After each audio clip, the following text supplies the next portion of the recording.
बुद्ध है हर जगह हर समय वो सिद्ध है वो सिद्ध है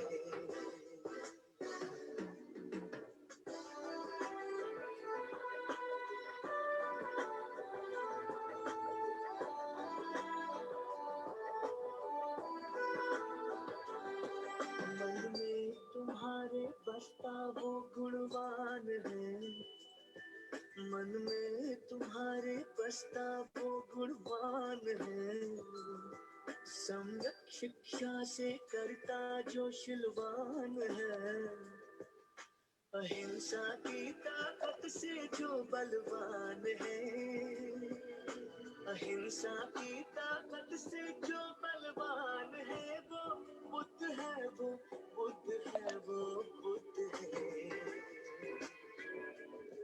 बुद्ध ही बुद्ध है बुद्ध ही बुद्ध है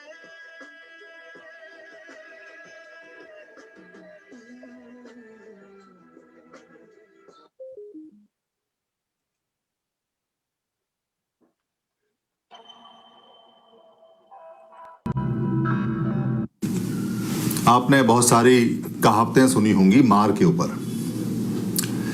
मार बुद्ध साहित्य का और बुद्ध का और पुराने प्राचीन पाली भाषा का और ख़ास तौर से जो बुद्ध ने बोधि वृक्ष के नीचे जो ज्ञान प्राप्त किया, जो सारा ज्ञान मार को ख़त्म करने का और मार को मारने का। इसलिए मार जो शब्द है वो बहुत प्राचीन है और मार के इतने सारे मुहावरे हैं, वो सारे बुद्ध के समय के प्राचीन हैं और पाली भाषा के हैं और भारत के ओरिजिनल हैं, वो बदलने नहीं सकते। इससे आपको ये अंदाज़ा हो जाएगा कि कितना बड़ा साहित्य बुद्ध का रहा और कितना बड़ा पाली का क्षेत्र रहा और कितना बड़ा ज्ञान रहा कि वो आज की सारी जितने मुहावरे जितनी भाषाएं उसके अंदर आता है। क्योंकि पाली जो आज की भाषा है वो कन्वर्ट हो गया, आज की डेट में उसको हिंदी के नाम से बोला जाता है। वस्तु स्थिति यह है कि वो पाली ही है जो थोड़ी सी चेंज हो गई है, क्योंकि समय के साथ में नेचुरल भाषाएं चेंज होती चली जाती हैं, अपने में और भाषाओं को समाहित करती चली जाती हैं। वक्त की ऐसी मार पड़ी। अब वक्त कैसे मारेगा, यानी वक्त की ऐसी मार पड़ी, इसका मतलब है कि वक्त के साथ साथ में आपको बहुत सारे नुकसान हुए, शरीर के रूप से, मानसिक रूप से या वचन के रूप से, जो भी जीवन में हुए, आपके परिवार को हुए, उनको वक्त की मार बोलते हैं।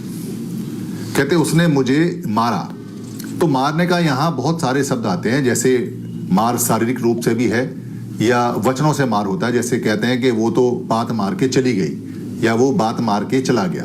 अब बात को कैसे मारा जाता है, यानी कि किसी ने बात मारी तो उससे आपको दुख हुआ, उससे आपको परेशानी हुई, उससे आपको कष्ट हुआ, इसलिए उसको बात मारना बोलते हैं। उस पर ऐसी मार पड़ी या उसको ऐसा मारा या मुझे मारेंगे या वो मुझे मारते हैं, या मार ऐसी पड़ी कि दिखाई नहीं दी, यानी कि मार ऐसी पड़ी जो दिखाई नहीं दी। इसका मतलब यह है कि शारीरिक मार नहीं है जो दिखाई नहीं दी, कोई मानसिक मार है या कोई अलग तरह की मार है जो आपको दिखाई नहीं दी।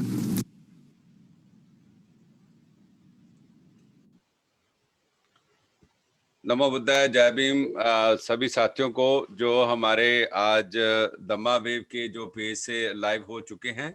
आज का जो प्रोग्राम, जो फर्स्ट एपिसोड जो लाइव ऑन दम्मा पेज, उसके जरिए हमारे जो की नोट स्पीकर्स हैं, आज we are honour and privilege to have him on our first guest on Dhamma page. जो हमारा लाइव प्रोग्राम है सर सुधीर राज सिंह जी, जो मोटिवेशनल स्पीकर भी हैं, और इनका जो थर्ड जनरेशन, हम बोल सकते हैं कि थर्ड जनरेशन जिन्होंने बुद्धिज्म के ऊपर काम किया, एक्सप्लेन किया on what is the Buddha, what is the meaning of Buddhism, and also he translate many words in Pali, and you can watch him on YouTube, on podcast, and he has millions of followers and thousands of YouTube on a YouTuber, so you can watch him also on there. And the best part is here, and he's a Ambedkarite Buddhist, and right now he's living in Delhi. And जैसे मैंने बताया at the beginning, third generation इनकी mission के ऊपर काम करती आ रही है, and we are very honour and privilege. By profession he is technology engineer from Delhi and very highly educated person. उनके साथ हमारे जो सहयोगी साथी हैं आदरणीय धर्मचंद मेहे जी, जो recently living in England for last 53 year से वो इंग्लैंड में रह रहे हैं, और 48 ईयर से वो बुद्धम की दीक्षा लेके और बुद्धम का सार प्रचार, डॉक्टर अम्बेडकर का मिशन का प्रचार इंग्लैंड में कर रहे हैं. We also very honour to have him also as our guest today. And now I wanted to go to Dharmchand Meheji, so I wanted to welcome him, Sudhir, our keynote speaker. Then we start the program. जय भीम नमो बुद्धाय सारे में बहुत बहुत धन्यवाद ਤੁਹਾਡਾ. जय भीम नमो बुद्धाय सबको. So आज का जो प्रोग्राम हम जो शुरू करने जा रहे हैं, जो फर्स्ट धम्मा वेव के लाइव पेज पे आप प्रोग्राम देख रहे हैं, आसो आप तक्षशिला महाव्यारा जो पेज है उसके ऊपर जाके आप इसको लाइव वॉच कर सकते हैं और शेयर भी कर सकते हैं. और एनी मोर इंफॉर्मेशन, आप if you want to send any feedback, any information you need, you can always email us on dhammawave.info@gmail.com. So इस धम्मा वेव का जो पेज है, जो एक टीम है, वो एक बहुत वास्ट और बड़ी टीम है, जिसके अंदर हमारे कुछ सहयोगी साथी इंडिया से हैं, कनाडा से हैं, इंग्लैंड से हैं एंड यूएसए से हैं. सो सभी के नाम लेने तो नामुमकिन है, but we have a very big team, and very soon we are launching a virtual studio. You will see this program will be a shine day by day, and with all your blessing and support. So question जो आज का जो subject है उसको शुरू करने से पहले, जैसे हम सब जानते हैं, we are Buddhist because of Baba Saheb doctor Ambedkar. 1956 से जो बाबा साहब डॉक्टर अम्बेडकर ने एक revolution, revival of Buddhism Bharat के अंदर किया, उसी से हमको बुद्धिज्म मिला. और उसी को देखते हुए सुधीर राज सिंह जी, जिन्होंने बहुत काम किया है. सो आज का जो फर्स्ट जो सेगमेंट है वो सुधीर जी से हम शुरू करेंगे. सो सुधीर जी, आज first of all once again thank you so very much, and we are honour to have you are on a program. And so sir, जो पहला क्वेश्चन है, हम प्रोग्राम की शुरुआत करते हैं कि बहुत सारे लोगों को we are millions of follower of Buddhas, लेकिन what is the meaning of Buddha? Buddha का मतलब क्या है? इसके बारे में हम सर थोड़ी चर्चा करेंगे, and then we go from next. मैं सबसे पहले धम्मा वेव चैनल को मुबारकबाद दूंगा कि उन्होंने पहले एपिसोड में मुझको बुलाया और आपने धम्मा के नाम से, धम्मा वेव्स के नाम से ये स्टार्ट किया है, आरंभ किया है, इसकी शुरुआत की है. ये बहुत ही बढ़िया है. और कनाडा से इसकी, और यूके से और अमेरिका से इसकी शुरुआत हुई है. ये और भी अच्छा है, क्योंकि इसकी जरूरत बाहर बहुत ज्यादा है कि बाहर के लोग जितने भी हैं, जो धम्मिक हैं, जो धम्म को जानते हैं, धम्म को चला रहे हैं, वो धम्म को बहुत अच्छा सहयोग कर रहे हैं और उससे भी ज्यादा कर सकते हैं. ये जो प्रश्न आपने पहले एपिसोड में, और सबसे पहले क्योंकि धम्मा चैनल है और बुद्ध का ही पूछा है, आपको जान के बाली जी बता दूं सर कि ये किसी के जहन में, किसी के दिमाग में नहीं आता. अगर आपके दिमाग में ये प्रश्न आया है तो जाहिर सी बात है कि आप बेसिक्स लोगों को बताना चाहते हैं कि है क्या. क्योंकि पूरे जीवन आदमी रोटी खाता है, उसको ये नहीं पता होता है कि रोटी होती क्या है. ऐसे ही पूरे जीवन में लोग बुद्ध बुद्ध और धम धम करते रहते हैं, उनको पता ही नहीं कि बुद्ध है क्या.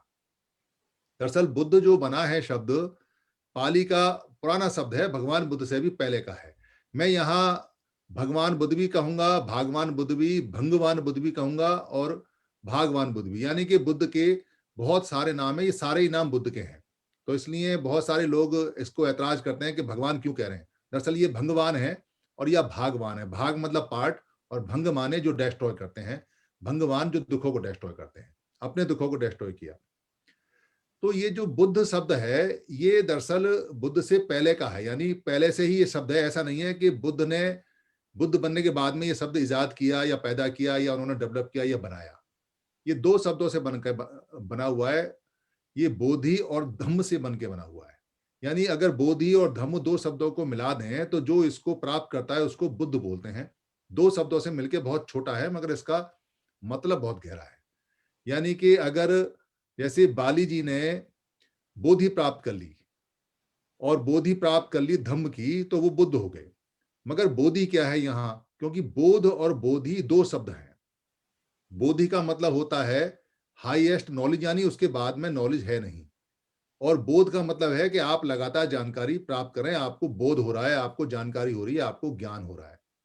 तो बोधि जो प्राप्त कर लेता है और धम्म की प्राप्त करता है। धम्म का मतलब है, जैसे आपने धम्मा वेव इसका नाम रखा हुआ है, बहुत अच्छा नाम है, क्योंकि धम्म जो बना हुआ है शब्द, पहला शब्द आता है धारण और मैं से, यानी धा और मैं।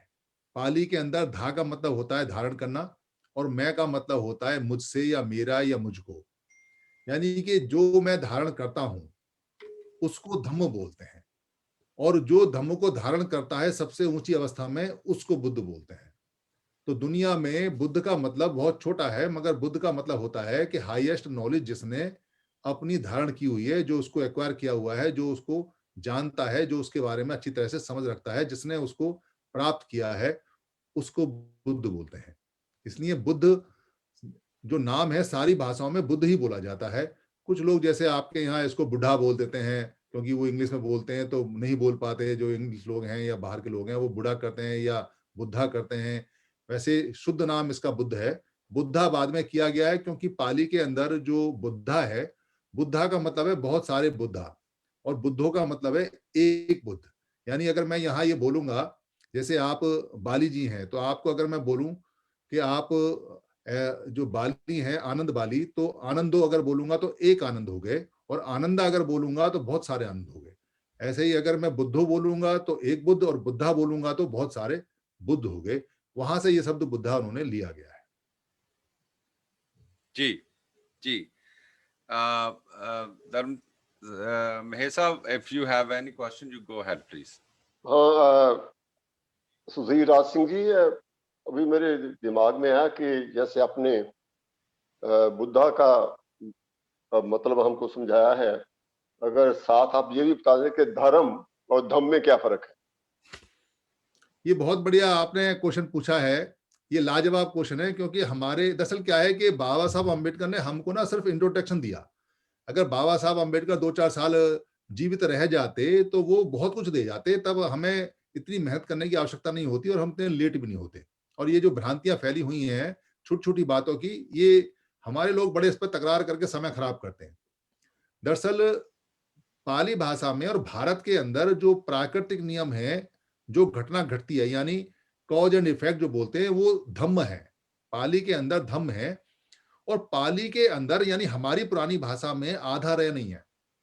इसको ध्यान से सुनिए, मैं फिर रिपीट कर रहा हूं। हमारी पूरी भाषा में कहीं भी, मैं भाषा बोल रहा हूं, भाषा नहीं बोल रहा, भाषा में शय हो जाता है। शय शब्द पाली में नहीं है कोई सा भी, स शब्द है। और आधा रे नहीं है कहीं भी, ना ऊपर वाला आधा रे है जो लगता है शब्दों में, ना नीचे वाला आधा रे है। तो जिस शब्द में आधा रे लग जाए, शब्द को भी हम सद्द बोलते हैं, जिस शब्द में आधा रे लग जाए वो हमारा नहीं है। मगर उन्होंने क्या किया है कि वो कहीं से बाहर से शब्द लेके नहीं आए। जो बाहर से जो जिन लोगों ने बाहर से अतिक्रमण किया, जो इंट्रूडर्स हैं, जो इन्वेडर्स हैं, उन लोगों ने यहीं की भाषा को थोड़ा सा चेंज किया। तो हम धम्म में बोलते हैं ध, जब ध और मैं को जोड़ते हैं तो आधा मैं और जुड़ जाता है उसमें। ये पाली का नियम है, तो धम्म हो गया। उन्होंने आधे मैं को हटा के आधा रे लगा दिया और धर्म कर दिया। तो बेसिकली हमारे ही धर्म को उन्होंने धर्म में बदला। और इसी से सीखा। इसमें उन्होंने चमत्कार और इसमें गॉड डाल दिया। गॉड और डालने के बाद में इसको मैन मेड बना दिया। उन्होंने इसको हाथ से लिखा और इसको प्रचारित किया। धम्म का प्रचार पीछे हो गया और धर्म का प्रचार आगे चला। बेसिकली जो भगवान बुद्ध ने धम्म दिया था उसी को वो अपनी भाषा में धर्म बोलते थे। मगर जैसे जैसे भगवान बुद्ध का जो सारा सिस्टम और फिलॉसफी पीछे चली गई या बदल दी गई या खराब कर दी गई, तो धर्म के मायने बदल गए और आज की डेट में धर्म और जो संस्कार हैं उनको बोलने लगे, धम्म को नहीं बोलते। यानी भाषा के हिसाब से धम्म जो है वो पाली भाषा में है और जो धर्म है वो संस्कारित भाषा में है। अंतर दोनों में कुछ नहीं है, दोनों ही बुद्ध के हैं, मगर दोनों का आज के समय में यूज बदल गया। यानी एक तो प्राकृतिक वाला है जो भगवान बुद्ध का है वो धम्म है, और भगवान बुद्ध का उन्होंने जो बदला है उसको धर्म शुरू में कहा, मगर बाद में वो पूरी तरह से उसके क्रियाकलाप और उसके कार्यक्रम ही बदल दिया। यानी उसमें धम्म का कुछ नहीं है और मैन मेड सारा आ गया। तो धर्म कहते हैं वो जो मैन मेड है, जो मनुष्य ने बनाए हुए हैं सारे पुराण में, उसको वो धर्म कहते हैं। जो किताबें लिखी हैं, जो संस्कार किए हैं, जो परंपरा करते हैं, उसको धर्म कहने लगे। तो अब डिफरेंस ये है, हम सादा भाषा में ये कह सकते हैं कि भाई धम्म जो है वो सिर्फ भगवान बुद्ध ने दिया है और जो धर्म है उसका भगवान बुद्ध से कोई लेना देना है नहीं। तो कॉमन मैन के हिसाब से ये है, मगर जो पाली भाषा के और शब्दों के हिसाब से हम ये कहते हैं कि धम्म को ही धर्म में बदला गया है, शब्द को उन्होंने, मगर उसका पूरा सिस्टम बदल दिया। मेरे ख्याल में क्लियर हो गया होगा दोनों बातें। बिल्कुल बिल्कुल, बहुत अच्छा, बहुत बहुत धन्यवाद भंते जी। सबसे पहले मैं धम्मा वेव का धन्यवाद करना चाहता हूँ कि उन्होंने मुझे इस काबिल समझा कि मैं आपसे बात कर सकूं। बहुत अभी मैंने सवाल तो करना है कुछ, पहले तो थोड़ी इंट्रोडक्शन की पास ही मैं, क्योंकि हम सभी ये चाहते हैं कि लोगों में बुद्ध धर्म का प्रचार हो, लोगों में बुद्ध धर्म जाए, लेकिन ज्यादा तौर पे जो प्रॉब्लम ये है कि हमको ये समझ नहीं आता कि कहाँ से शुरू करें। जी, जब हम बात करते हैं तो कि जो हमारा समाज है सुधीर जी, वो अंधविश्वास में जकड़ा हुआ है। हम कोई भी बात करते हैं तो अपने हिसाब से किसी देवी देव को जैसे ही मान लेते हैं कि जैसे किसी ने किसी जगह पर पूजा कर दी, ये भी ऐसे ही एक धर्म है। वहां से हटाकर हम कोई तरफ लगाएंगे, हम जहां पे पूजा करेंगे। तो फर्क क्या है? तो लोगों के समझ ये आना चाहिए कि भाई क्या फर्क है दूसरे धर्मों में और धर्म में, हमको बुद्धिस्ट क्यों बनना है? मैं समझता हूँ कि ये एक बहुत बड़ा क्वेश्चन है सभी के लिए जानने के लिए, क्योंकि ये हमको ये प्रॉब्लम भी आती है जब लोगों से बात करते हैं तो बोलते हैं कि मत्था टेकना है, वहां टेक लिया तो भी ठीक है, यहाँ टेक लिया तो भी ठीक है। जी, इसको थोड़ा क्लैरिफाई करें प्लीज। जी। सो ये क्वेश्चन बहुत बड़ा है, बहुत अच्छा महेश साहब आपने क्वेश्चन किया।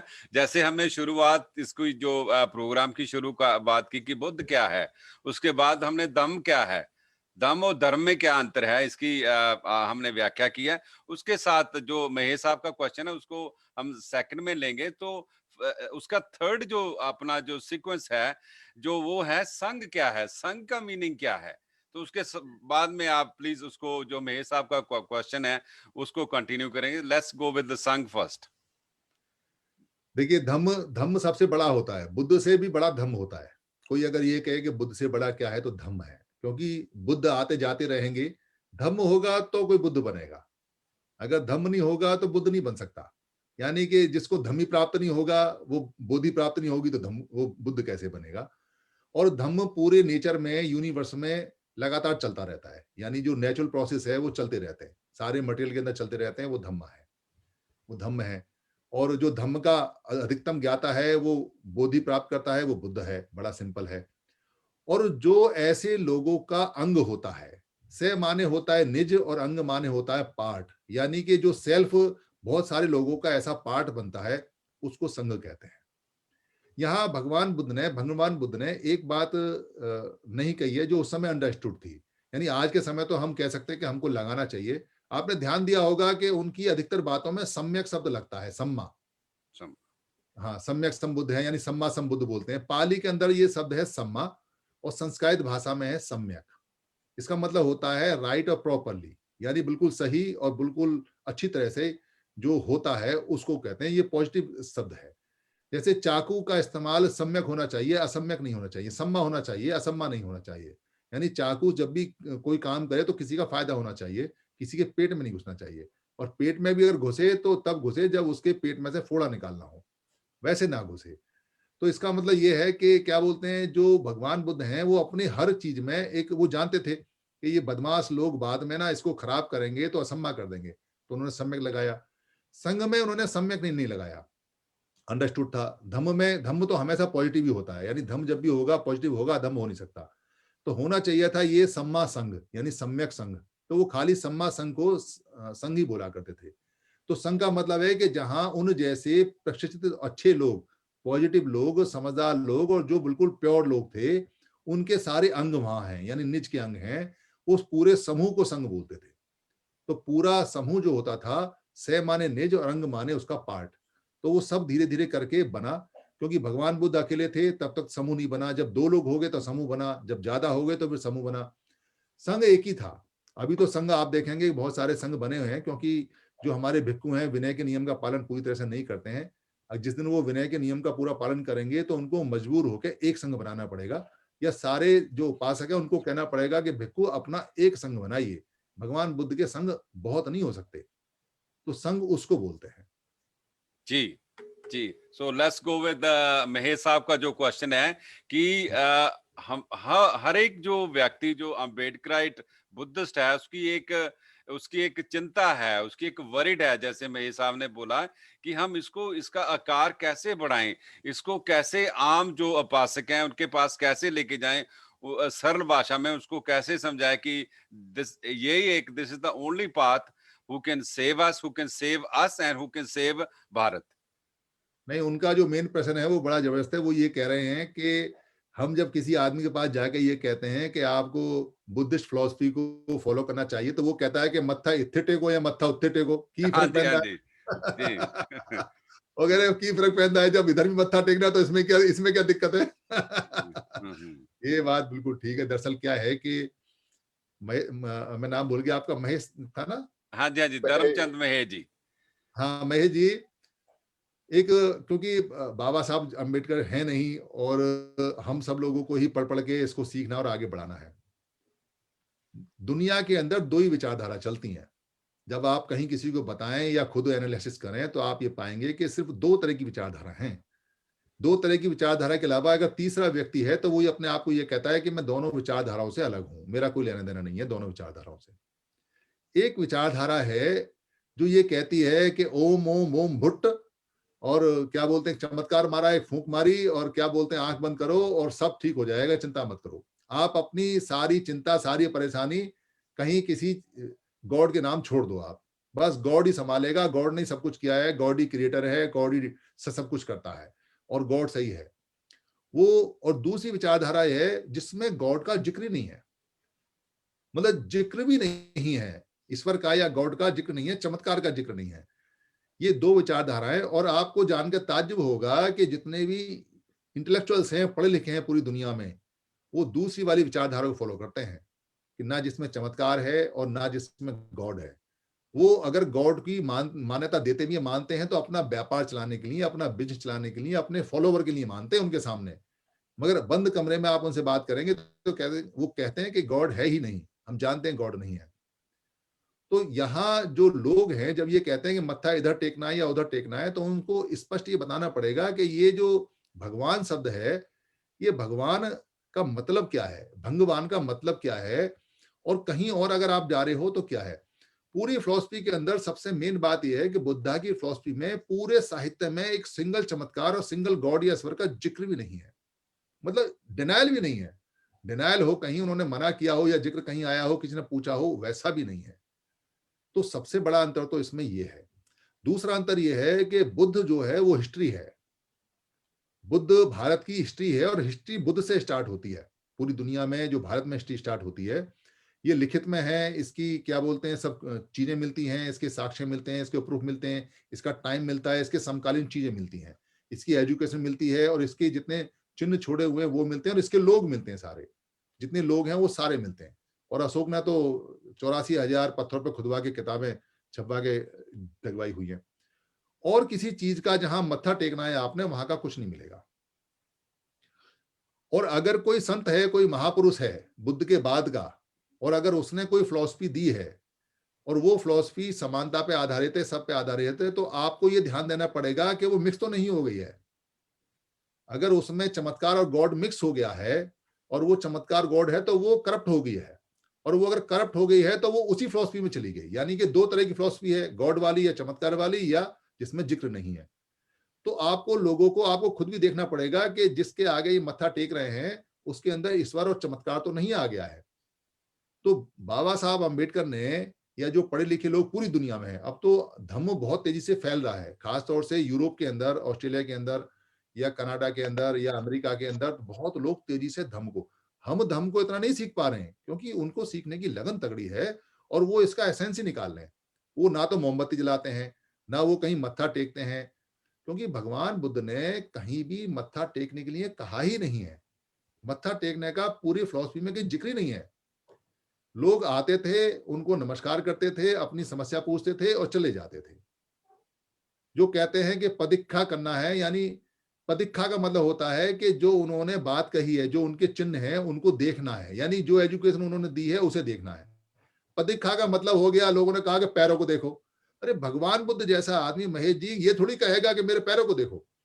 जिसने दुनिया की आंख खोल दी वो आपसे ये थोड़ी कहेगा कि आंख बंद करके आप धोख लगाओ। तो फिलॉसफी आप जैसे जैसे बुद्ध की समझते जाएंगे, आपको ताज्जुब होता जाएगा कि भगवान बुद्ध ने ये भी नहीं कहा कि मोमबत्तियां जलाओ। भगवान बुद्ध ने ये भी नहीं कहा कि आप फूल चढ़ाओ। और भगवान बुद्ध के समय कोई मूर्ति भी नहीं थी। मूर्ति भी बहुत बाद में जाके बनी है। जिन लोगों ने मूर्ति बनाई उनका पर्पज है।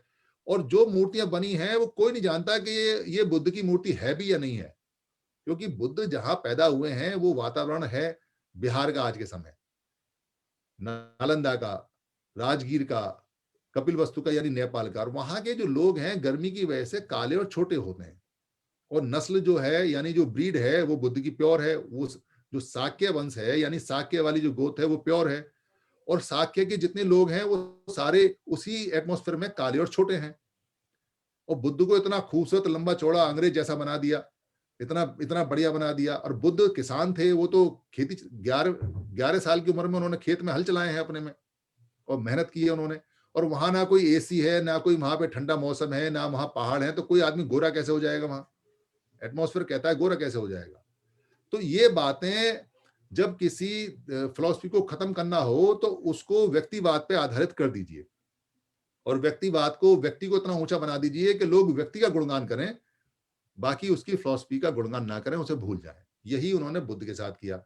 हमारे जितने भी लोग हैं वो बुद्ध की फिलॉसफी को नहीं जानते। वो बुद्ध के क्या जिक्र करते हैं?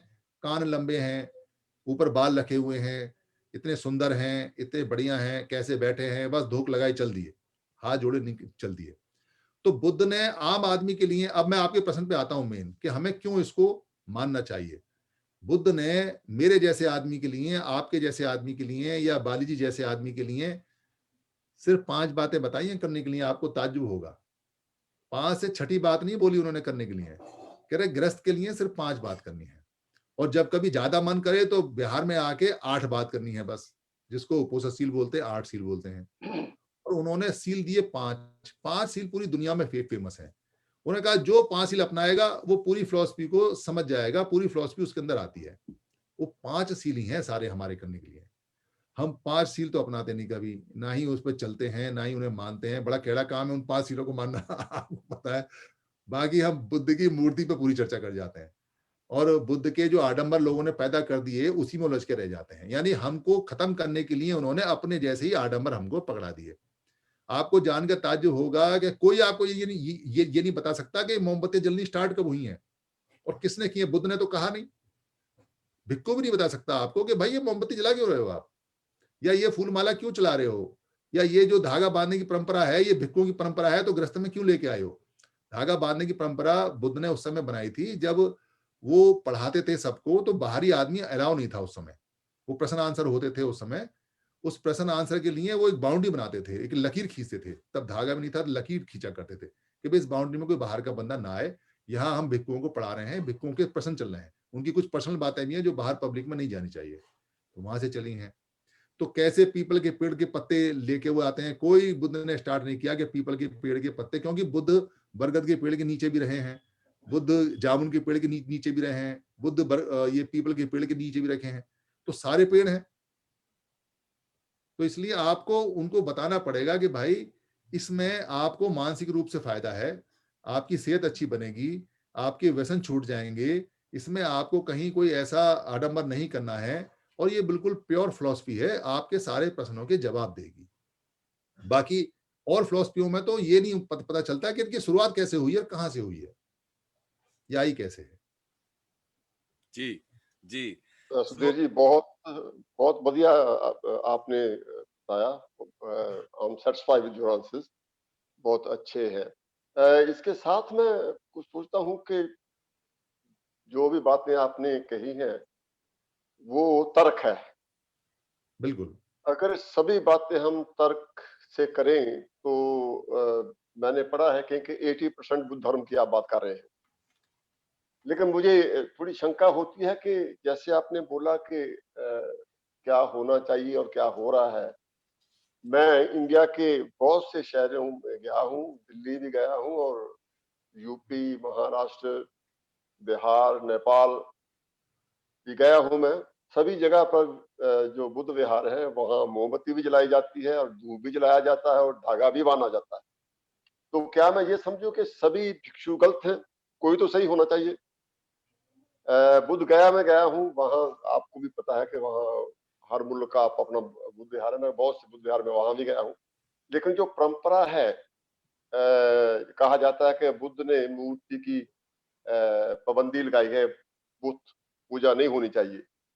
लेकिन आज हम सभी भगवान बुद्ध की मूर्ति की पूजा करते हैं और मत्था भी टेकते हैं जब भी किसी बुद्ध विहार में चला जाए। तो इसको करेक्ट कैसे करेंगे हम? क्योंकि इसलिए मैं पूछ रहा हूँ, ये सवाल बेशक आपकी नजरों में इनका कोई मकसद ना हो, लेकिन मैं समझता हूँ कि हम जो दूसरे लोग कर रहे हैं वो ही कुछ हम कर रहे हैं, तो हम इसको कैसे स्टॉप करें? महेश जी, इसको ना स्टॉप करने की जरूरत नहीं है, इसको रोकने की या इसको काउंटर करने की या इसको ये कहने की कि ये गलत है, ये खराब है, उसकी आवश्यकता नहीं है। दरअसल बहुत छोटे बच्चे को जब आप बुद्ध के बारे में बताएंगे, धम्म के बारे में बताएंगे, तो आप उसको 5 दिन लगातार बताएंगे, इसके बजाय आप उसे 5 मिनट अगर मूर्ति दिखा देंगे तो बुद्ध उसके माइंड में चला जाता है, यानी शब्द उसके माइंड में चला जाता है, उसे याद रहता है बुद्ध ऐसे बैठे हुए हैं।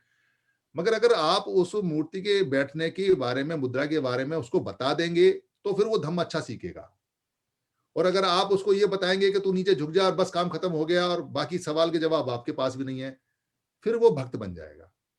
दरअसल है क्या कि बाबा साहब के जाने के बाद से एक किताब है विनय पिटक। विनय पिटक में भगवान बुद्ध ने भिक्षुओं के नियम बताए हैं। 228 नियम भिक्षुओं के हैं, जेंट्स के, और 311 नियम है महिलाओं के, यानी भिक्षुणी के। आपको जान के हैरानी होगी कि भगवान बुद्ध के एक्सपायर होने के बहुत दिनों बाद वो विनय की पीटक की किताब को, या विनय पीटक के जो सूत्र उस समय कंटेस्ट बोले जाते थे, उनको उपासकों को बताना भिक्षुओं ने बंद कर दिया। कुछ भिक्षु और तरह के थे, वो आ गए धम्म में, जो धम्म को खराब करने के लिए आने वाले थे, जान के भिक्षु बने धम्म को खराब करने के लिए। तो वो नहीं चाहते थे कि उपासकों को भगवान बुद्ध ने जो नियम बनाए भिक्षु के उनको पता चले, क्योंकि अगर उपासकों को उन नियमों का पता चलेगा तो वो कुछ कहे ना कहे, एक बार को रुकेगा तो जरूर कहेगा भंते ये ठीक नहीं हो रहा, या भंते ये तो नियम कुछ और है, ये तो कुछ और है। तो अपनी आफत ना आए इसलिए उन्होंने वो नियम बताने बंद कर दिए और उस किताब का भी मामला खत्म कर दिया। अभी तो किताब उपलब्ध है, अभी तो हिंदी में भी है और किताब और लैंग्वेज में भी आ जाएगी, इंग्लिश में भी होगी। तो उससे पता चलता है कि भगवान बुद्ध के समय में नियम थे क्या। तो भिक्षु को नियम में रहना पड़ेगा, अगर भिक्षु बनेगा तो नियम में रहना पड़ेगा। उन सारे नियमों में कहीं नियम नहीं है कि मोमबत्ती जलानी है या अगरबत्ती जलानी है या मूर्ति, ऐसा कुछ जिक्र नहीं है कहीं।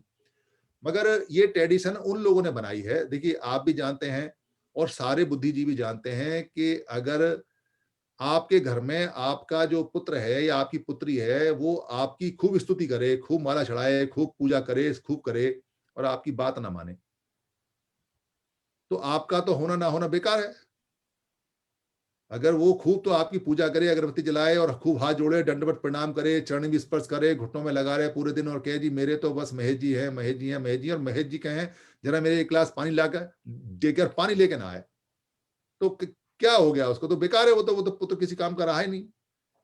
वो तो नाटक और कर रहा है, समय खराब कर रहा है। ठीक ऐसे ही अगर बाबा साहब अम्बेडकर की फिलॉसफी खत्म करनी हो, या कबीर की करनी हो, या जो रविदास जी की ओरिजिनल फिलॉसफी है वो खत्म करनी हो, या किसी संत पुरुष की जो फिलॉसफी है, भगवान बुद्ध की फिलॉसफी है वो खत्म करनी हो, इन सब की एक ही फिलॉसफी है। इनके सब पैटर्न बदले हुए हैं, बाकी ये सब समता पे आधारित हैं। तो इनकी फिलॉसफी को मिक्स कर दो, उसमें ईश्वर डाल दो, चमत्कार डाल दो और इनकी पूजा करानी शुरू कर दो। सबसे आसान तरीका है, आपने देखा होगा कुछ गधे हैं जो बाबा साहब अम्बेडकर की भी पूजा करते हैं। वो अगरबत्तियां, धूप बत्तियां लगा लगा के बाबा साहब की पूजा कर रहे हैं और उनकी किताब नहीं पढ़ के देगा एक भी, उनकी बात नहीं सुनेगा एक भी, क्या करना है क्या नहीं करना है, और पूजा ऐसी करेगा। जितने भी लोग हैं सब 14 अप्रैल को माला चढ़ा चढ़ा के ना, और ऐसे फोटो भेजते हैं जैसे क्या किया, मगर किताबें सड़ जाती हैं, विचार सड़ जाता है, उस पर नहीं चलेंगे। तो अपने बाप को मार रहे हैं, वो अपने बाबा को मार रहे हैं क्योंकि उनकी पूजा करें। ठीक यही काम बुद्ध के साथ हुआ। लोग बुद्ध को भूले नहीं।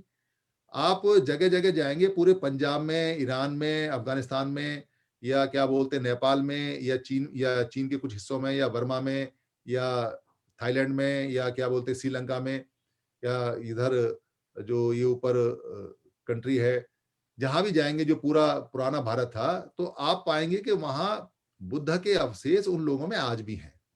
वो किसी ना किसी ट्रेडिशन में कहीं ना कहीं है, लोगों ने बदलने की कोशिश की या फिलॉसफी उनकी बदल गई अलग बात है, मगर वो बुद्ध के नाम और बुद्ध की जगह और बुद्ध के ट्रेडिशन वो अभी भी उनके अंदर लाइव है, चलते हैं। वो भूले नहीं। जैसे तिरुपति का जो टेम्पल है वहां बाल कटाते हैं स्त्रियां, जो भी आता है। जैसे कोई व्यक्ति जब मरता है भारत के अंदर, तो उसका जो पुत्र है वो बाल कटाता है, पूरा गंजा होता है, यानी भिक्खु बनता है वो। तो बाल कटाने की, भिक्खु बनने की परंपरा पुरानी है, ताकि वो विपස්සना साधना करके अपने दुख को दूर कर सके। वो परंपराएं चलती हैं पुरानी। तो ये सारी सारी परंपराएं द्वारा, और पंजाब के अंदर तो जो जो पंजाबी लैंग्वेज है उसमें जो चलता है, जैसे कहते हैं ना अमृतसर, तो ये पाली का वर्ड है। तो उसमें बहुत सारे वर्ड हैं जो पाली से लिए गए हैं, और पाली ही है बेसिकली। वो सारा सारा जो गुरुमुखी है वो पाली है। उसमें वड्डा, चड्डा, खड्डा, पड्डा जो चलता है वो सब पाली में आता है। तो इसलिए ये कमाल की बात है। और जो सिख शब्द है, सिख, आपको आपको जान के हैरानी होगी कि आप लगातार सिख सिख बोलते हैं। जब बोलते हैं ना, सुरा मेर मज्जे पमादे ठाना, सिक्खा सिक्खा सिक्खा बोलते ना, सिक्खा वेरमणि। तो जो सिख है, सिख का मतलब सीखा हुआ। तो जितने भी जो सीखे हुए लोग हैं उनको सिख बोलते हैं। जिन्होंने पंचशील सीख लिया, पंचशील में 5 बार सिक्खा आता है, तो सिक्खा से जो सिक्खा है, शिक्षा को ही सिक्खा बोलते हैं पाली के अंदर। शिक्षा बाद में बनाया है और सीखे हुए को सिख बोलते हैं। तो सारे शब्द वहां के हैं। तो ये कमाल की बात है। इसलिए जो आपका ये प्रश्न बनता है और जो ये प्रश्न आप कर रहे हैं, ये बड़ा आसान है। बशर्ते आप अपना थोड़ा सा आंख खोल लें। बस आपको कहीं कोई किताब पढ़ने की आवश्यकता नहीं है। आप, बुद्ध ने तो कहा है कि आप अगर थोड़ा चिंतन भी करेंगे तो आपको क्लियर हो जाएगा कि इसकी आवश्यकता है या नहीं है। सवाल ये रहा कि सारे भिक्खु गलत हैं या सही हैं। तो आप भिक्खुओं पर प्रश्न चिन्ह नहीं कर सकते, क्योंकि अभी धम्म ना इनिशियल स्टेज में है, शुरुआत में है। जी जी, बहुत बहुत शुक्रिया सुधीर जी। और मैं एक बार फिर आप सब लोग जो साथी हमारे फेसबुक के माध्यम से जुड़े हैं, धम्मा वेव जो पेज है उसके साथ, और तक्षशिला महाबौद्ध विहार जो पंजाब, उसी सहयोग से साथ आप हमारे साथ जुड़े हैं। अभी जो बातचीत चल रही है, जैसे हमारे पंजाब के अंदर ऑलमोस्ट 22 से 23 25 छोटे छोटे बुद्ध विहार बने हैं। जब हम इमोशन की बात करते हैं कि लोगों को कैसे, बहुत सारे लोग जो इमोशनली अटैच्ड हैं, बहुत सारे जो पंजाब के अंदर डेरे हैं, हजारों की तादाद में वहां पे डेरे हैं। तो कहीं ना कहीं एक इमोशन भी है, जो जब हम बुद्धा के सामने बैठते हैं तो इमोशनली कुछ अटैचमेंट तो वो करनी पड़ती है, otherwise there is no attachment. अगर इमोशन नहीं है तो अटैचमेंट नहीं होगी। तो आप उसको इसको कैसे एक्सप्लेन करते हैं? हम ये जानते हैं कि ठीक है, इसको हम तर्क से, बुद्धा इज तर्क, way of life, way of living है, हम इसी हिसाब से देखते हैं। लेकिन उस इमोशन को अटैच करने का कोई ना कोई तो फिर तरीका होना चाहिए ना। वो क्या बताता है उसके अंदर?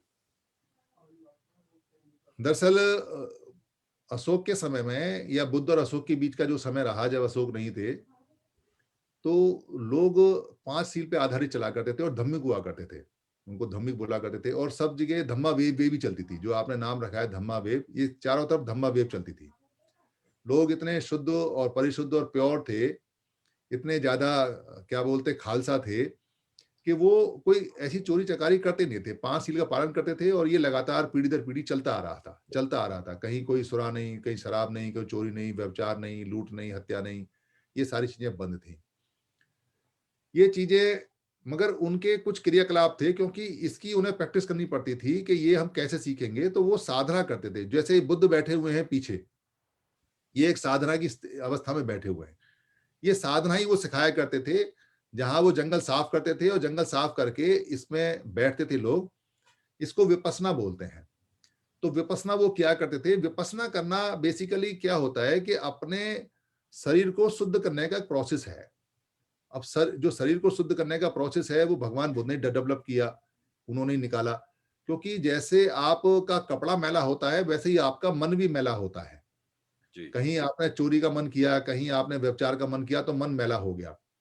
तो मन को शुद्ध करने के लिए जैसे रोज क्या बोलते हैं हम नहाते हैं शुद्ध होने के लिए, ऐसे ही मन को साफ करने के लिए आधा घंटा 15 मिनट आदमी शांति से बैठता है। विपश्यना की टेक्निक वो सिखाते थे करके।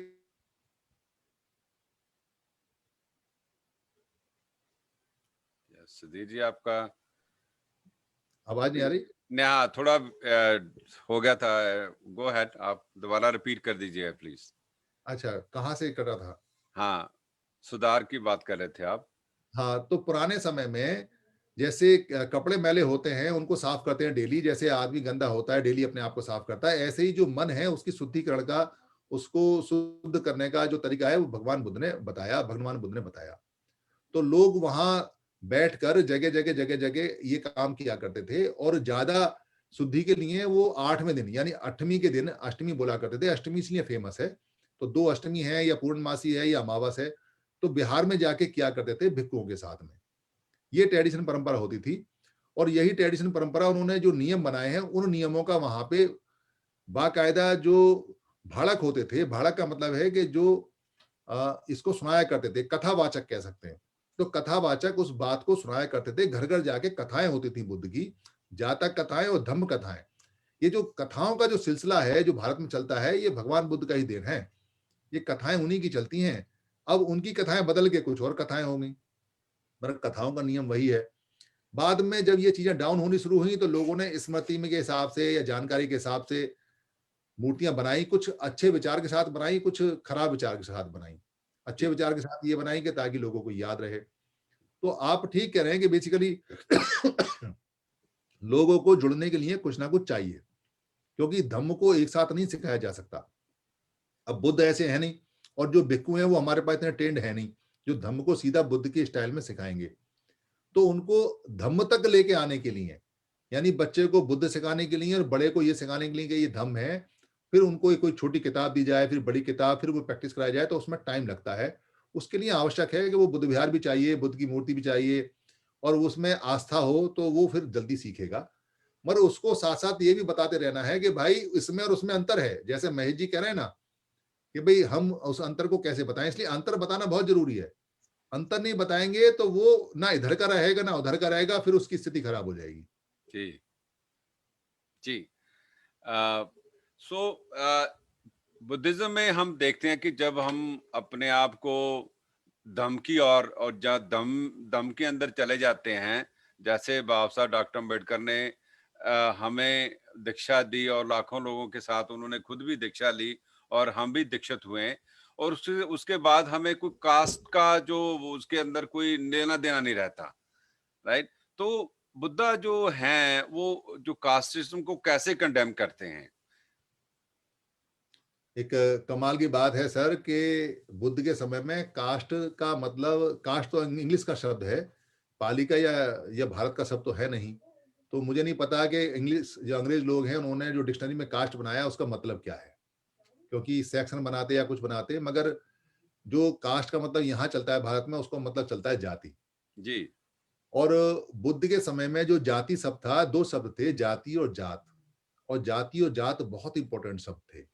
क्योंकि जाति और जात का मतलब है उत्पन्न होना, यानी पैदा होना। पैदा होने को जात बोलते हैं। यानी जो माँ के पेट से जानवर पैदा होता है, या जो पेड़ से पेड़ पैदा होता है, या किसी चीज से कोई चीज पैदा होती है, या सूरज से रोशनी पैदा होती है, या गर्मी पैदा होती है, उसको वहां जाति या जात बोला गया है। बाकी बुद्ध के समय में ये जो जात वाला सिस्टम आज बनाया है, ये नहीं था, बिल्कुल भी नहीं था। कोई अगर कहता हो तो आप बिल्कुल 200% मना कर सकते हैं। ये तो सिस्टम जात वाला, कास्ट वाला, जिसको भारत में बोलते हैं आज के समय में, ये 400, 500, 600 साल पुराना है, इससे ज्यादा नहीं है। ये बुद्ध के समय में दो तरह के लोग थे, और दो तरह के लोग वो थे। एक भारत के लोग जो काले थे, जिनको समण और जो शाम बोला करते थे, सामा, समण या शाम बोला करते, यानी कि जो काले लोग होते थे, या उनको बोला करते थे स्वर्ण लोग। बाद में संस्कृत भाषा में सवर्ण बोलते हैं, वैसे स्वर्ण लोग। स्वर्ण का मतलब है जो हिरण की खाल जैसा हो, जो उगते हुए सूरज जैसा हो, जो सोना बाद में आ गया था सोने जैसा हो, उस रंग के जो लोग हैं उनको स्वर्ण बोला करते थे। और जो बाहर से लोग आए, और पाली में इसको बोलते हैं सुवर्ण, सुवर्ण, क्योंकि आधा रह नहीं होता पाली के अंदर, तो सुवर्ण की जगह सुवर्ण बोला करते थे। और ये इनको रंगीन लोग भी बोला करते थे, रंग वाले लोग हैं, पक्के लोग हैं। और जो लोग बाहर से आए, वो लोग बिल्कुल व्हाइट थे, सफेद थे, उनका रंग नहीं था, उनका रंग नहीं था, तो उनको कहा अवर्ण, क्योंकि वर्ण का मतलब पाली में जो होता है वो रंग होता है। ये ध्यान देने वाली बात है, पाली में वर्ण को जो बोलते हैं, बाद में जिसको वर्ण कहा गया, रंग होता है। तो उन लोगों को यहाँ के लोगों ने कहा अवर्ण, यानी कि अवर्ण है, इनका रंग नहीं है, अवर्ण बोला करते थे। तो अवर्ण लोग बाहर के हैं, बाहर के अवर्ण लोगों को सेकंड सिटीजन माना करते थे यहाँ के लोग। सेकंड सिटीजनशिप, यानी वो रहे, कोई दिक्कत नहीं है, मगर वो सेकंड सिटीजन थी। और जो यहाँ के स्वर्ण लोग थे, जो ब्लैक लोग थे, वो फर्स्ट सिटीजन थे यहाँ के, उनको समण बोला करते थे। बाहर के लोगों को वमन बोला करते थे, क्योंकि वम माने होता है उल्टी करना, उल्टा। वम माने जैसे कहते हैं ना, वमन आ रही है, तो जी वम माने होता है उल्टी करना। यानी जी कि जो जो यहाँ के लोगों के उलट लोग हैं वो वमन हो गए, और जो यहाँ के ब्लैक लोग हैं वो समण हो गए। तो दो ही रंग हुआ करते थे बुद्ध के समय में। बुद्ध क्या थे? समण थे बुद्ध, और जो बाहर के लोग थे वो वमन थे। तो यहाँ के सारे लोग ही समण थे। जी तो ये कलर से डिफाइन होते थे। जातियां बहुत बाद में बनी हैं। और जो तीसरा वर्ण है, अब तीसरा वो जो रंग है वो भी भारत का है, उसको बोलते हैं संकर, यानी संकर वन। संकर का मतलब है मिक्स ब्रीड, यानी जो मिक्स ब्रीड है, जो बाहर के लोगों से और यहाँ के लोगों से जो बच्चे पैदा हुए, उनको बोलते थे संकर वन। यानी कि ये मिक्स रंग का है, ना ये अवन है बिना रंग का है, ना ये पक्के रंग का है, ये मिक्स रंग का है, वो संकर वन हो गए। बस ये 3 वन थे। तो संकर वन का तो पता नहीं क्या किया, बाकी बाद में उन्होंने और भी उसमें बना दिए। अच्छा, वर्ण से वर्ण बन गया, और वर्ण का किसी को पता नहीं है कि वर्ण का मतलब क्या है। मतलब कोई नहीं बता सकता आपको कि वर्ण क्या है। तो बाद में कहा कि क्षत्रिय एक वर्ण है, मगर क्षत्रिय जो शब्द है वो खेतीय से आया हुआ है। दरअसल खेतीय है। आपने देखा होगा पंजाब में खाती लोग होते हैं, खत्ती लोग होते हैं, खाती लोग होते हैं। खाती का और खत्ती का मतलब है खेत वाला, जिसके पास खेत हो। और पाली को खेत को संस्कृत भाषा में क्षेत्र बनाया, और खेतीय को क्षेत्रीय बनाया। कहने लगे बुद्ध क्षत्रिय है। बुद्ध क्षत्रिय नहीं है, क्षत्रिय संस्कृत भाषा में, बुद्ध खेतीय है। यानी वो खेतीय हैं, उनके जो लोग थे वो खेत में काम करते थे, क्षेत्रफल में काम करते थे। तो हमारे यहाँ पाली के अंदर शय नहीं होता।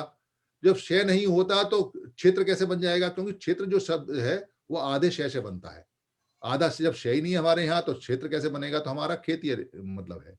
तो खेतीय वर्ण भी नहीं होता था कोई, जबरदस्ती का खेतीय वर्ण बना के क्षत्रिय वर्ण बना दिया। मतलब वर्ण का कुछ पता ही नहीं है क्या है क्या नहीं है। जी जी। सो महेश साहब के जाने से पहले मैं वो सवाल पूछे। सो मेरा एक जो और सवाल है कि बहुत सारे लोग जो बाबा साहब डॉक्टर के नाम के आगे बोधिसत्व लगाते हैं, बोधिसत्व बाबा साहब डॉक्टर अम्बेडकर, बहुत सारे लोगों को, और इसका जो मतलब, जो मीनिंग, जो वो समझ में नहीं है कि बोधिसत्व एक्चुअली बोलते किसको, इसकी बैकग्राउंड क्या है। How do you can put somebody's जो नाम के सामने बोधिसत्व कैसे लगा सकते हैं, उसकी क्या परिभाषा है? दरअसल जो पाली में सत का मतलब है, सत का मतलब प्राणी भी होता है, और सत का मतलब साथ भी होता है, और सत का मतलब अटैच्ड भी होता है। यानी 3 मतलब हैं सत के। सत माने सत्ता यानी साथ भी है, सत माने प्राणी भी है, और सत माने अटैचमेंट भी है, यानी कि किससे जुड़ाव भी है। यहाँ जो हम इस्तेमाल करते हैं वो है बोधि सत, का मतलब है कि बोधि से अटैच्ड, यानी कि कोई हाईएस्ट इंफॉर्मेशन से अटैच है, उसके नियर बाई है, यानी कि वो उसके आसपास है। या हम ये कह सकते हैं कि कोई हाईएस्ट वाला प्राणी है जो हाईएस्ट नॉलेज है। तो अगर हाईएस्ट नॉलेज वाला कोई प्राणी है वो तो बुद्ध हो जाता है, मगर बोधि सत्व को बुद्ध नहीं बोलते, पर बुद्ध के नियर बाई बोलते हैं, यानी कि उसको हाईएस्ट नॉलेज प्राप्त होने के पास है, अटेंड करने वाला है, या अटेंड के बिल्कुल नियर बाई है, बिल्कुल पास है, अटैच्ड है उससे, मगर हुआ नहीं है अभी। तो यहाँ जो बहुत अच्छा ज्ञानी होता है, जो धर्म को अच्छी तरह जान ले और जिसको लगे कि ये आगे बुद्ध हो सकता है या बुद्ध के समीप है, उसको बोधिसत्व बोलते हैं। और बाद में जब इसके टुकड़े हुए, इसके फिलॉसफी के टुकड़े किए, और कुछ लोगों ने, क्योंकि भगवान बुद्ध ने मरते समय ये कहा था कि आनंद, अगर भिक्खु चाहे तो कुछ नियम छोड़ सकते हैं, जो नियम उन्होंने बनाए थे, मगर वो ये कहना भूल गए कि कौन से नियम छोड़ सकते हैं, और आनंद ये पूछना भूल गए कि कौन से नियम छोड़ने चाहिए। तो उनके एक्सपायर होने के कुछ समय बाद जब संगति हुई, तो संगति में कुछ लोगों ने कहा 10 नियम उसमें बदल दिए। वो उसका मैंने एक वीडियो बनाया हुआ है 10 नियम का। 10 नियम उन्होंने बदल लिए। तो 10 नियम बदलने वाले को हम जो कहते हैं वो कहते हैं महायानी। महा माने बड़ा और यान माने रास्ता, यानी उनकी संख्या ज्यादा हो गई थी। जी। और जो परंपरागत वाले हैं वो ही यानी है। ही माने होता है वास्तविक और निश्चित, यानी जो पुरानी परंपरा से चले आ रहे हैं। तो ही यानी भारत में जो लोग हैं वो दोनों तरह के हैं, ही यानी भी हैं और महायानी भी हैं, दोनों तरह के हैं। जिन्होंने 10 नियम छोड़ दिए वो भी हैं, 10 के बाद और भी नियम छोड़ दिए उन्होंने, बहुत छोड़ दिए। और जो इधर ही यानी है ये भी बहुत सारे नियम छोड़े बैठे हैं, क्योंकि अभी तो किताबें आनी शुरू हुई हैं, अभी तो उपासकों को पता चलना शुरू हुआ है कि कौन से नियम है कौन से नियम नहीं है, तो पता चलेगा कि भाई कितने नियम। और भिक्षुओं को भी ये बड़ी चिंता हो रही है कि भाई उपासकों को जानकारी होती जा रही है, तो वो भी ठीक होते जा रहे हैं, यानी धम्म मजबूत होता जा रहा है। जी। सो महेश साहब, अगर आपका कोई क्वेश्चन है तो गो हैड, तो उसके बाद हम, मेरा एक क्वेश्चन है, उसके साथ हम इस प्रोग्राम की समाप्ति करेंगे। सो महेश साहब, गो हैड प्लीज। सुधीर राज सिंह जी, जो पांचशील की बात मैं करनी चाहता हूँ, वो कंबाइन करता हूँ जो बाय प्रतिज्ञा है उनके साथ। आपने शुरू में कहा कि जो 5 प्रतिज्ञा अगर आप उन पे अमल करें तो आप उसको प्रैक्टिस करें तो आप अच्छे बुद्धिस्ट हो जाते हैं। मुझे याद है जब हमने दीक्षा ली 1973 में, तो किसी ने एक शख्स से पूछा जो दिल्ली से ही आया था, बहुत बाबा साहब के करीब थे वो, उसको बोला कि भाई इंग्लैंड में तो हम बीयर वगैरह पी लेते हैं, ये वो एक शील है, बोलते कि हम शराब नहीं पीऊंगा, ये हमको दिक्कत देता है, क्या करें। तो वो बुद्धिजीवी ने बोला कि भाई पास होने के लिए 33.5% चाहिए आपको, कोशिश करो 100% लेने की, अगर नहीं 100% हो तो 33 कम ना होने चाहिए आपकी, नहीं तो फेल हो जाएंगे। तो एक तरह का वो जैसे अलाउ कर दिया, जैसे आपने अभी बोला कि भाई भगवान बुद्ध ने कहा था कुछ जो असूल है उन पे कुछ एडजस्टमेंट हो सकती है, लेकिन जो बाई प्रतिज्ञा है उनमें पंचशील दिया जाते हैं, लेकिन पंचशील होने के कारण भी बाय प्रतिज्ञा वास्तव क्यों देनी पड़ी और क्यों जरूरी है? दरअसल 2 क्वेश्चन आपके हो गए। पहले मैं ये बता देता हूं आपको कि 22 प्रतिज्ञा क्यों देनी पड़ी। अगली बार जो भी आपका मसीहा आएगा भारत में या भारत के बाहर जो भी आएगा, वो 22 की जगह और भी कोई प्रतिज्ञा देगा, बढ़ाएगा भी। जैसे जैसे कमियां किसी आंदोलन में आती जाती हैं, जैसे भगवान बुद्ध का आंदोलन खत्म कर दिया, उनकी फिलॉसफी खत्म कर दी, और सारा जितना भी वृद्ध भारत यानी जो महाभारत था, महाभारत के छोटे छोटे टुकड़े हो गए, सारे कंट्री यहां से चले गए। जो यहाँ का धम्म था, भारत का धम्म था, वो दुनिया में फैल गया, यहां से खत्म हो गया। तो उसके रीजन को देखते हुए अब जो भी धर्म को आगे बढ़ाएगा वो पहले वाली चीजें देखेगा कि पहले कहाँ कहाँ गलती हुई है, उस गलती को ठीक करके वो नियम बनाएगा। बाबा साहब अम्बेडकर ने भी सारा अध्ययन करने के बाद में ये देखा कि कौन सी चीजें खराब हो चुकी हैं, कौन सी चीजें फैल चुकी हैं। तो जो चीजें फैल चुकी हैं वो तो उन्होंने बिल्कुल मना कर दिया कि ये नहीं करना है, वो क्या बोलते हैं, डज नॉट में आ गया, डू नॉट में आ गया सारा सारा। और जो करना है वो उन्होंने करने के लिए क्या, वो डूज में आ गया कि ये करना है। प्रतिज्ञा सारी डूज में और डोंट में है, अगर आप ध्यान ध्यान देंगे, करना है या नहीं करना है। तो उन्होंने जो क्रूतियां आ गई, जो चीजें और आ गई बुद्ध के बाद में और डेवलप हो गई हैं, बढ़ गई हैं, और जिन्होंने हमें गुलाम बना दिया है, उसके लिए साफ मना कर दिया। उसके लिए उन्होंने साफ कहा सोचना भी नहीं है, खत्म हो गई थी बात। और जो आगे धर्म को बिगाड़ेंगी या खत्म करेंगी या बाबा साहब की फिलॉसफी को रोकेंगी, उसके लिए उन्होंने स्टॉप लगा दिए कि भाई ये बिल्कुल तरह से। बल्कि इसमें 2-3 बातें तो ऐसी हैं जो बिल्कुल हिडन है, छुपी हुई हैं, जो अंडरस्टूड है, जो हर एक आदमी को समझना चाहिए कि जिन लोगों ने धर्म को खराब किया है उनसे तो उनसे तो बात भी नहीं करनी है। ये तो छुपी हुई है प्रतिज्ञा है 22 प्रतिज्ञाओं के अंदर कि भाई इनसे हमारा कोई लेना देना नहीं है। तो इसलिए उन्होंने 22 प्रतिज्ञाएं देनी पड़ी। वो पूरे जीवन का निचोड़ है उनका, यानी कि उनकी पूरी एज का निचोड़ है वो 22 प्रतिज्ञाएं। आप बाबा साहब की एक किताब मत पढ़िए, सिर्फ वो 22 प्रतिज्ञाएं पढ़ के फॉलो कर लीजिए। आप बाबा साहब का पूरा फिलॉसफी आपने आप साथ कर ली, यानी कि समझ ली और वो आपने प्रैक्टिस में कर ली। आगे कोई और बाबा साहब आएगा तो वो 22 की, क्योंकि 22 में भी तो बिगड़ रही है ना, दिक्कत आ रही है, 22 में भी पूरी नहीं हो रही है, तो 2-4 प्रतिज्ञाएं और भी आएंगी, बढ़ेंगी वो आगे। ये तो आपका एक सवाल हो गया। दूसरा सवाल था आपका कि विस्की वाइन जो लोग ठंड के एरिया में रहते हैं उनको बड़ी मुश्किल होती है पीने के लिए। बुद्ध के समय में कॉफी और चाय नहीं थी, और लोग कॉफी चाय पीते हैं और उसमें निकोटीन होता है, उसमें भी नशा होता है।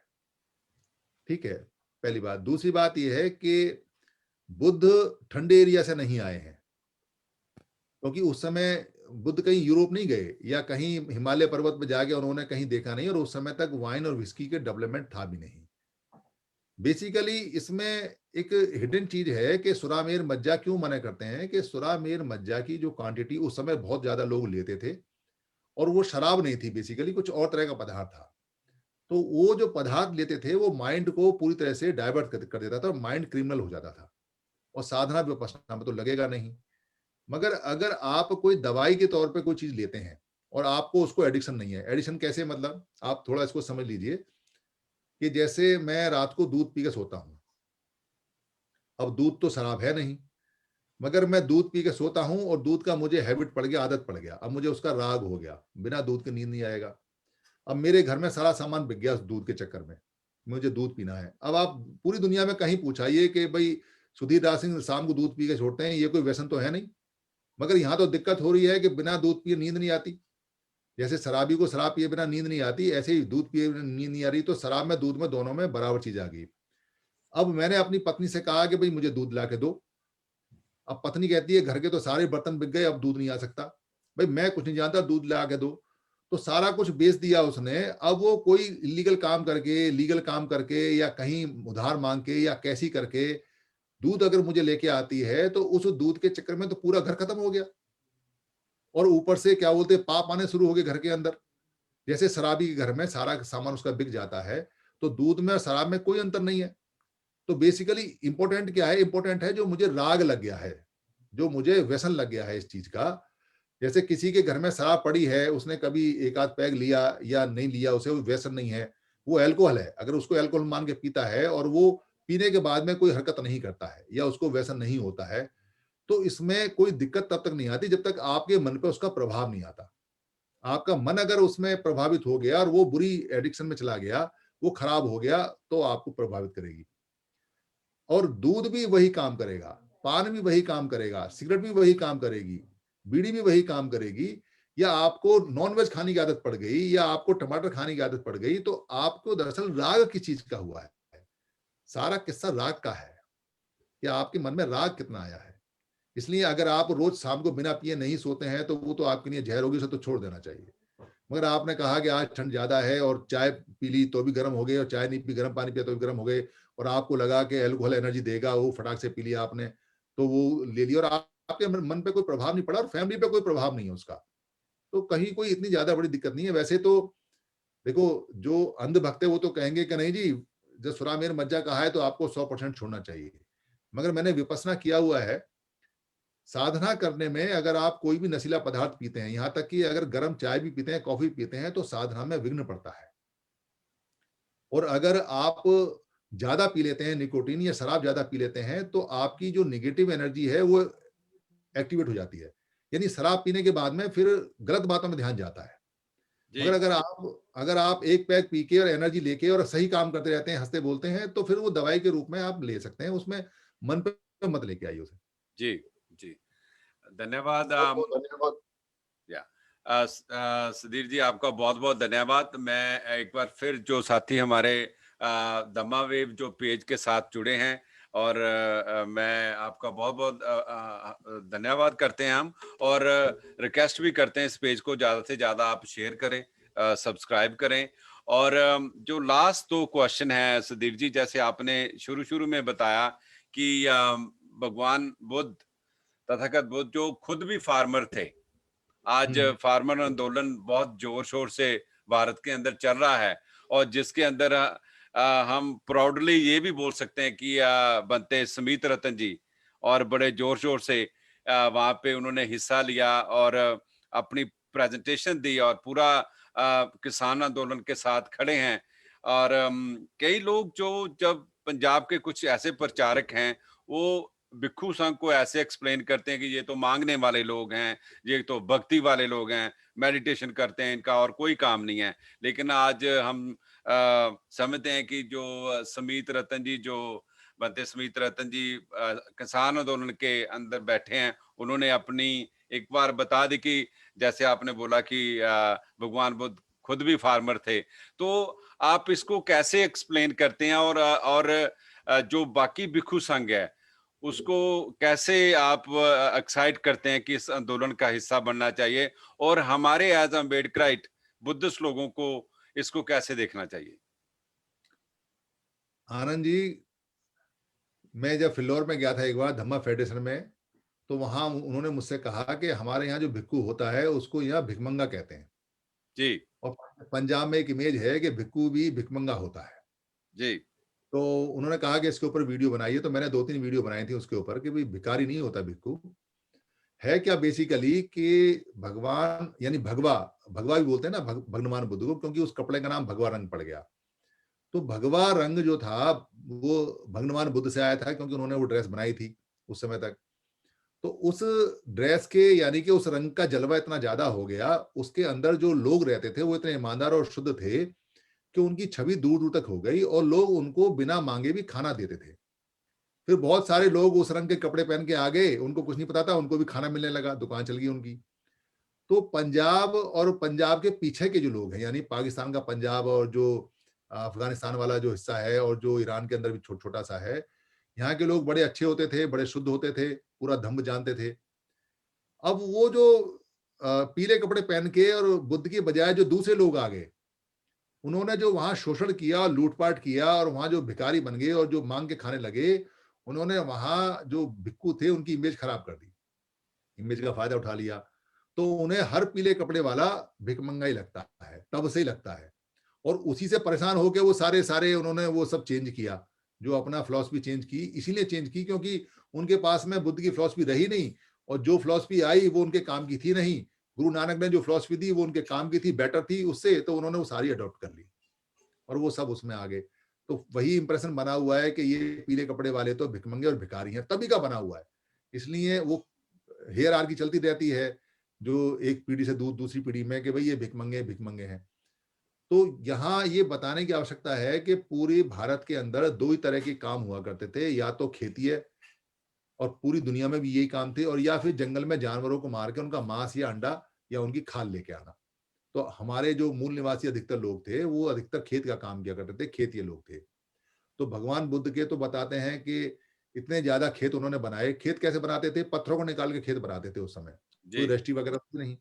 तो इतने खेत उन्होंने बनाए कि उनके यहाँ जब धान बुआ करता था तो 1000 हल चला करते थे। बाबा साहब ने किताब में लिखा है ये, भगवान बुद्ध और उनका धम्म है ना, कि 1000 हल चला करते थे। तो किसान थे और बहुत बड़े किसान थे। और साक्य थे, साक्य का मतलब है साग और सब्जी उगाने वाले लोग। आपने कहा ना कि साग सब्जी ले आओ, आपने कितनी बार सुना होगा घरों में कहते हैं साग सब्जी ले आओ भाई, आज क्या साग बना है, आज क्या साग बना है, ऐसा बोलते हैं। तो ये साग जो साक्य लोग थे उनका काम सब्जी उगाने का ही था, और वो खेती में काम करते थे, और खेती खेती वाले लोग थे, खेती लोग थे। तो भगवान बुद्ध तो किसान हैं। तो मेरा तो सभी जितने भिक्खु हैं उनसे ये निवेदन है कि भाई आप उस परंपरा के लोग हो जहाँ खेती लोग रहे हैं, सारे के सारे किसान लोग रहे हैं, खेती लोग रहे हैं, और ये सारे तो उनको याद दिलाओ कि भगवान बुद्ध किसान हैं, हम किसान परिवार से हैं, खेती परिवार से हैं, या क्षेत्रीय भी बोलते हैं तो क्षेत्रफल यानी खेत को क्षेत्रफल बोलते हैं।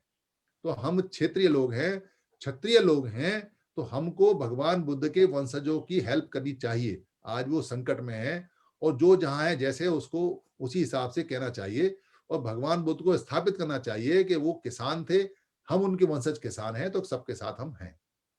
जी, जी। कहना चाहिए। ये एक किसान आंदोलन का इसका एंड है, वो अभी किसी को मालूम नहीं है कहाँ पे होने वाला है, लेकिन जब भी इसका अंत होगा, जो भी फैसला होगा, जो हमारा भिक्षु संघ वहाँ पे बैठा है, अभी बनते समित रतन जी ने काफी फोटोग्राफ अभी प्रोग्राम लाइव के अंदर ही उन्होंने बहुत सारे शेयर किए। 10,000 के करीब भिक्षु संघ वो इकट्ठा करके वहाँ पे एक बहुत बड़ा मार्च करने जा रहे हैं, और इतिहास में ये एक बिल्कुल चीज दर्ज होगी कि ये भिक्षु संघ ने भी किसान आंदोलन का साथ दिया। सो सुधीर जी, लास्ट में एक जो मेरा क्वेश्चन है, उसके बाद हम इस प्रोग्राम की समाप्ति करेंगे, और मैं एक बार फिर आपका धन्यवाद, महेश जी का धन्यवाद करता हूं, और साथ में जितने भी साथी हमारे दम्मा वेब जो पेज हैं, ये day by day it will get better, जो वर्चुअल जो स्टूडियो की वो बिल्कुल तैयारी चल रही है, हम वर्चुअल स्टूडियो एक बनाने जा रहे हैं, उसके जरिए आप और भी लोग और लाइव आप कॉल भी कर सकेंगे इस प्रोग्राम से, और क्वेश्चन जो आपका कोई हो वो पूछ भी सकेंगे, और सुधीर जी से हम लगातार इस सीक्वेंस को जारी रखेंगे, टाइम टू टाइम हम इनको लाते रहेंगे। सो जो लास्ट क्वेश्चन है सुधीर जी, जो बहुत एक सेंसिटिव क्वेश्चन है, और आज आई थिंक हम उस मकाम में पहुंच चुके हैं, जैसे जी हाँ। सो लास्ट क्वेश्चन से पहले महेश साहब ने अपना रेज किया है, तो Mahesh ji has a question, तो महेश साहब गो अहेड प्लीज। हाँ सुधीर, राज सिंह जी, सबसे पहले तो मैं आपसे गुस्ताखी की माफी मांगना चाहता हूँ, क्योंकि हमारी जो हिंदी है वो जैसे साग में तोरियां डाल दे ना, भिंडी, तो हमने हिंदी पढ़ी नहीं है, इस करके माफ करना। और दूसरी में बात चाहता कि कोई लेटेस्ट पब्लिकेशन हो धम्म के बारे में, जो आपकी लिखी हुई हो या किसी और की, जो हमें पढ़नी चाहिए, या क्योंकि बहुत सारा मैटर हमने पढ़ा है, कोई और आप सजेस्ट करें कुछ पढ़ने के लिए तो हम वो भी कोशिश करेंगे उसको पढ़ने की।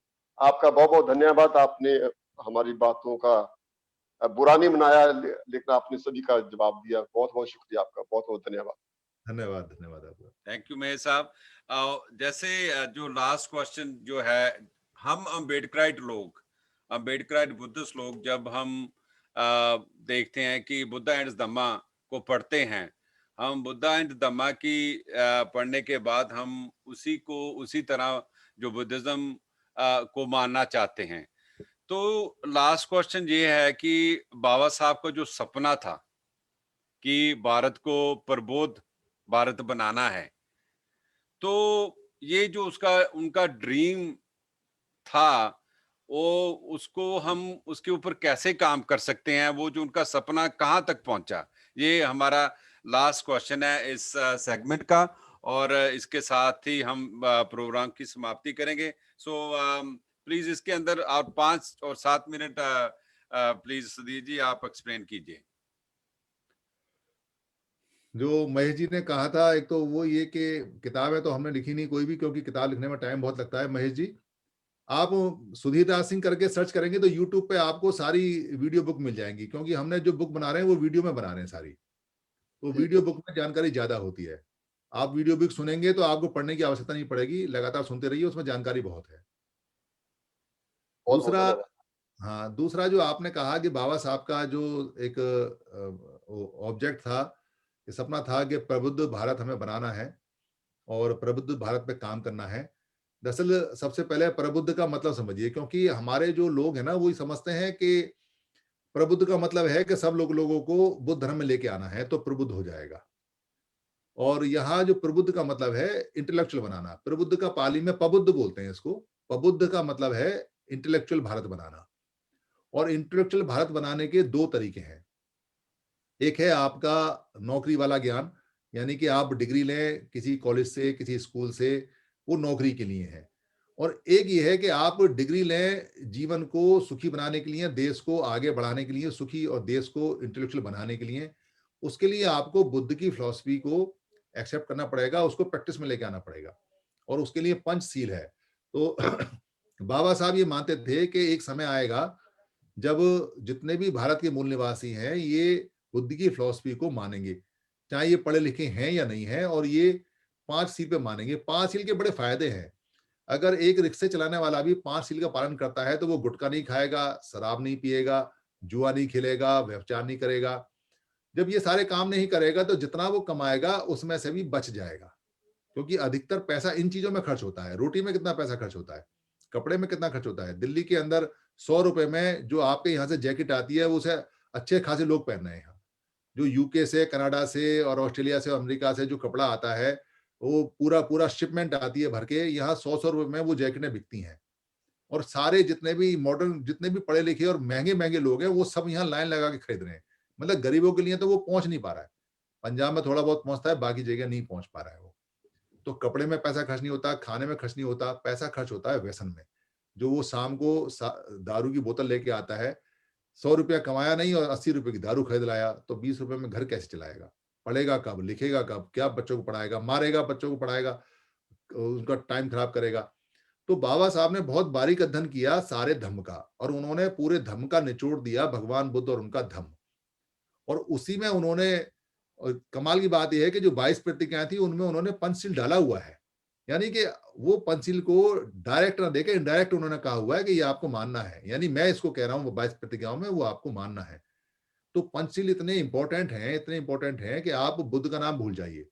आप कहीं बुद्ध विहार में जाइए मत जाइए, कोई फ़र्क नहीं पड़ता, मगर आप अगर पंचशील अपना लेते हैं, तो आप प्रबुद्ध भारत बना देंगे, चाहे आप किसी भी लेवल के हैं।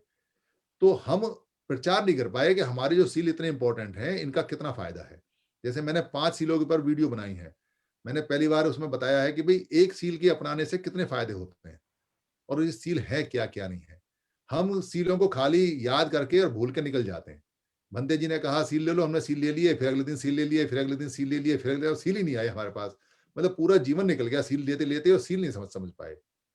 तो प्रबुद्ध भारत के लिए आप जैसे वहाँ बैठे हैं, आपको सीलों का प्रचार करना है। महेश जी बैठे हैं, इनको प्रचार करना है। मैं बैठा हूँ, तो मुझे बताना है। बताने से आदमी थोड़ा-थोड़ा, थोड़ा-थोड़ा समझेगा और मानना शुरू करेगा। टाइम लगेगा 10 साल, 20 साल, 30 साल, मगर प्रबुद्ध भारत बन जाएगा। और प्रबुद्ध भारत बने ना बने, रेस्ट ऑफ भारत को छोड़ के जो रेस्ट ऑफ वर्ल्ड है, वो ज़रूर प्रबुद्ध बन जाएगा, क्योंकि वो उनको समझ में आ गया सबको। वो सब समझ गए वो। जी, जी। सो आखिर में मैं अब एक बार फिर सुधीर जी आपका बहुत-बहुत धन्यवाद करता हूँ। सो साथियों मैं लास्ट में ये बता दूँ कि जो सुधीर राज सिंह जी हैं, इनकी थर्ड जनरेशन है जो बुद्धिज़्म को उस बुद्धा की फिलॉसफी को साइंटिफिक वे से स्प्रेडिंग कर रही है थ्रू यूट्यूब, थ्रू पॉडकास्ट। सो आप इनका अगर नाम टाइप करेंगे यूट्यूब के ऊपर, you will get thousands of video and he has a millions of followers through YouTube. So once again Sudhir ji, अगर आखिर में आपने कुछ कहना तो कह सकते हैं कि उसके बाद हम आज की जो प्रोग्राम समाप्ति करेंगे आपका धन्यवाद के बाद। बस मैं आपको यही कहूँगा कि जो आपने चैनल का नाम रखा है धम्मा वेव, दरअसल धम्म वेव के अलावा कुछ और है भी नहीं। धम्मा ही वेव है, और जो धम्म की वेव को फैला सकता है, समझ सकता है, वो दुनिया में सबसे बड़ा काम है जो बुद्ध ने बताया है। किसी को आप रोटी दें, संपत्ति दें, उससे बढ़िया धम्म दान दें। धम्म दान सबसे बड़ा दान उन्होंने बताया है। और जो काम आप कर रहे हैं उसके लिए बहुत साधुवाद है, बहुत धन्यवाद है। महेश जी का भी बहुत धन्यवाद है। बड़े अच्छे-अच्छे प्रश्न उन्होंने कॉमन पूछे हैं जो लोगों को जिज्ञासा में होते हैं, परेशानी में आते हैं।